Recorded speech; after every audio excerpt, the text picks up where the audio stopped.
Days Gone, c'est un jeu Sony en monde ouvert. On précise Sony car cela se ressent nettement, l'accent est mis sur la narration à l'image d'un God of War.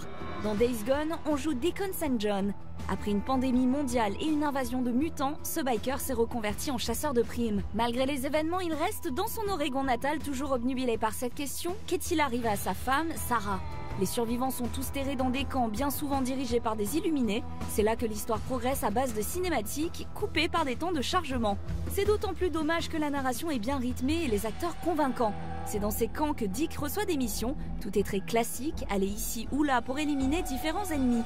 Les gunfights sont efficaces et rappellent un peu The Last of Us. Ils sont violents, les munitions sont limitées, les ennemis font mal et la visée est légèrement flottante. Plus on avance dans Days Gone, plus on débloque des armes et des compétences. Il y a malgré tout un manque de montée en puissance au niveau de Deacon, ou du moins elle n'arrive que trop tardivement avec ses affrontements titanesques contre des hordes de mutants. Dans cette aventure, Dick n'est jamais seul. Il y a ce personnage secondaire, sa moto. Elle est indispensable et devient une bécane de rêve à mesure qu'on améliore ses capacités et que les environs gagnent en verticalité.